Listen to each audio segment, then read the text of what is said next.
love, or ambition. The strategic art of timing in life's greatest pursuits. Have you ever felt that gnawing tension between chasing your dreams and pursuing love? That moment when your phone lights up with a dating app notification right as you're deep in the flow of working toward your biggest goals. I recently had the extraordinary privilege of interviewing Ebony Masire for the Pink Parachute Diaries podcast.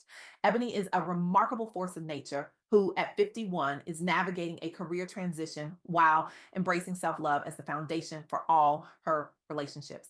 Her wisdom transcends conventional thinking about personal development and relationships, offering a revolutionary framework that has already transformed countless lives, particularly for Black women professionals navigating the complex intersection of career advancement and personal fulfillment. What struck me most about our conversation was how Ebony has mastered something many of us struggle with daily: strategic timing, the art of knowing when to pour energy into relationships and when to focus entirely on self development. It's a question that haunts many of us in the quiet moments between meetings and midnight scrolling. Should I swipe right tonight or finish my business plan? Should I accept that dinner invitation or use those hours to complete my certification? The dating versus development dilemma isn't just about time management, it's about emotional bandwidth, energy allocation, and ultimately life design. Let's be brutally honest: dating requires emotional investment. Significant emotional investment. It's not just the hours spent getting ready, going out, texting back and forth. It's the mental real estate relationships occupy: the wondering, the analyzing, the hoping, the occasional disappointment that can derail your productivity for days or even weeks. As Ebony pointed out during our interview, understanding when dating aligns with or distracts from your personal growth journey is crucial. Dating requires emotional bandwidth that might compete with career transitions or personal development goals. The key word here is compete. Your heart and mind have limited capacity. Where you direct that capacity matters tremendously. This isn't about choosing between love and success forever. It's about strategic timing and intentional decisions. It's about recognizing the seasons of your life and honoring what each season requires. Consider Ron Brown's journey. As a successful Black female entrepreneur and mother, Rana faced the significant challenge of balancing business development with family responsibilities. The competing demands for her time and energy could have easily overwhelmed her, and sometimes did. There were nights she'd put her children to bed and then work until 3 a.m., only to wake up at 6 a.m. to start the day again. There were moments she questioned whether building her business was worth the sacrifice. There were times when the weight of it all felt unbearable. But Rana implemented structured scheduling and embraced a philosophy that resonates deeply. Doing the work without shortcuts leads to more rewarding outcomes. She learned to ask for help rather than trying to manage everything alone, a lesson many of us need to hear repeatedly. What's fascinating about Ronya's approach is that she prioritized purpose over immediate profit. She built a successful business focused on providing actionable tool for women, creating intimate learning environments that position women to build real relationships. When she launched her business, she initially sought shortcuts, but discovered that authentic growth required embracing the full journey, including failures. The result? She created an interactive community focused on implementation rather than just motivation, increasing accessibility to resources for women entrepreneurs. Her work has transformed how women approach business building, emphasizing purpose over profit, and creating spaces where genuine relationships flourish alongside professional development. This is the power of strategic timing and focus.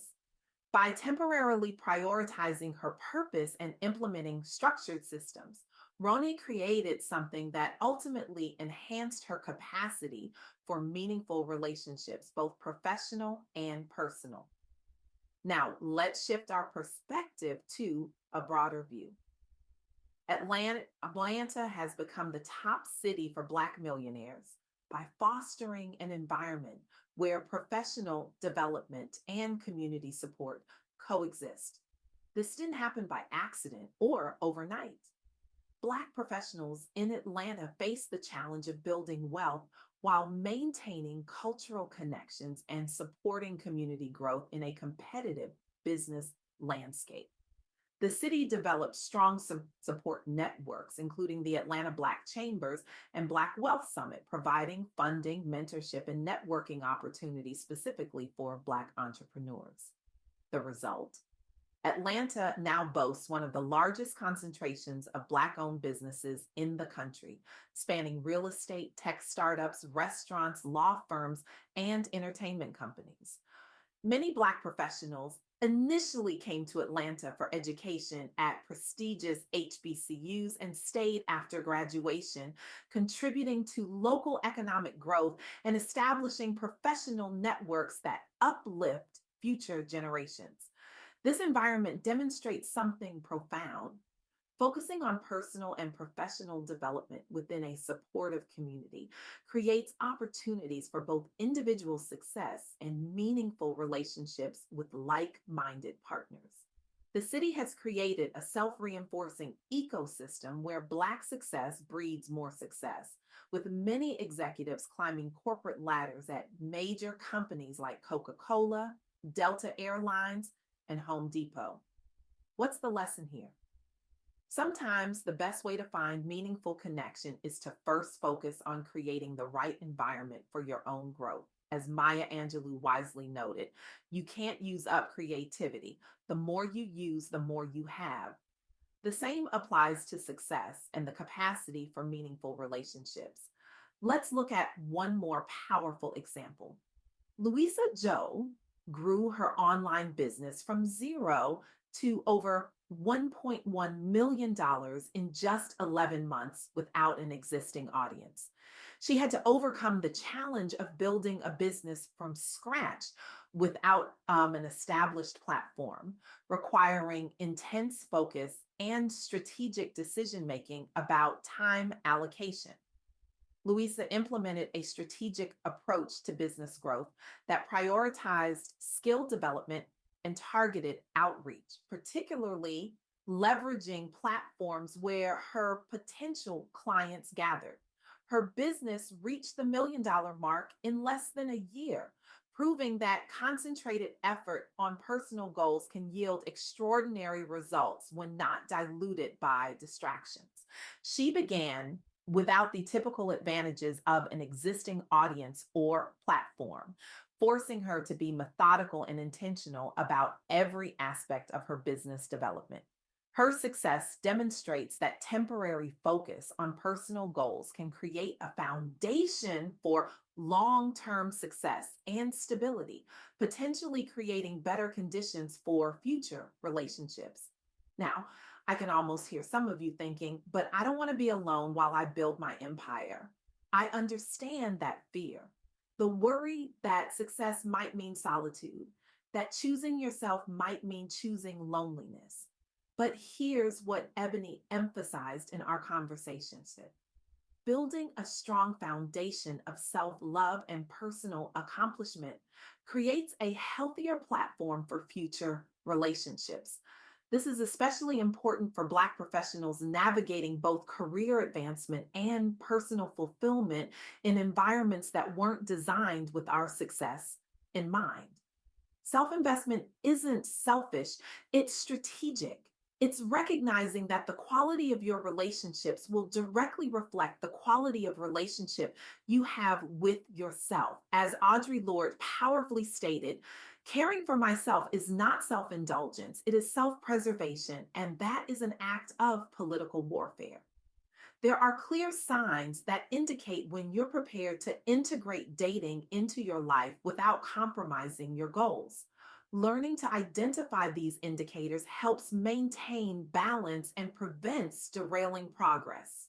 These signs include first, emotional stability, when you can face challenges without being completely derailed. Second, established routines that support your goals, when your habits are so ingrained that they don't require constant willpower to maintain. Third, a clear sense of identity and purpose that won't be easily swayed by someone else's vision for your life. Fourth, healthy boundaries and the ability to communicate them effectively. And finally, enough margin in your life to genuinely welcome another person without resentment. The truth is, there are seasons for everything: seasons of intense focus on self development, seasons of openness to connection, seasons of balance between the two. The wisdom lies in recognizing which season you're in and honoring it. After my conversation with Ebony, I realized the importance of implementing a quarterly personal assessment practice. This involves evaluating your current goals, the progress you're making, and honestly assessing whether adding or maintaining romantic relationships aligns with your current life phase. Ask yourself, what are my non negotiable goals right now? How much emotional and mental bandwidth do my current pursuits require? Am I in a season of foundation building, or do I have the capacity to nurture a relationship alongside my ambitions? There's no universal right answer. The right answer is the one that honors your unique journey and timeline. Remember, this isn't about permanently choosing between love and success. It's about strategic timing and intentional decisions about when to focus primarily on self and when to open up to partnership. As Black women, we often face unique pressures to have it all and do it all simultaneously. We are expected to excel professionally while maintaining perfect relationships, supporting our communities, and somehow making it all look effortless. But what if we gave ourselves permission to approach life in strategic seasons instead? What if we embrace the power of focused attention rather than perpetual division? Ebony's journey of career transition at 51 reminds us that it's never too late to prioritize yourself. Her embrace of self love as the foundation for all other relationships offers a powerful model for all of us. The poet Naira Wahid writes, and I said to my body softly, I want to be your friend. It took a long breath and replied, I have been waiting my whole life for this. I stand before you today with an urgent challenge, one that could transform not just your relationships, but the very trajectory of your life. Stop treating love and ambition as opponents in a zero sum game. They are not enemies locked in eternal combat for your attention. They are powerful forces that, when strategically timed, can amplify each other in ways you've never imagined. Today, I dare you to examine your life with unflinching honesty. What season are you truly in? Are you building foundations that will support future connections? Or are you ready to integrate partnership into your already established life? Whatever your answer, honor it fiercely. Give yourself permission to prioritize accordingly without shame or apology. Trust that love and success aren't competing destinations, but complementary journeys that, when timed strategically, can enhance rather than diminish each other. The world doesn't need more people who sacrifice their dreams on the altar of relationships or who've abandoned all human connection in pursuit of achievement. The world needs whole people, people who understand the rhythm of their own lives and move in harmony with it. So go forth, build yourself, love yourself, and when the timing is right, love others too. Your ambitions and your heart can both thrive, just perhaps not always simultaneously. That's not just okay, it's wisdom.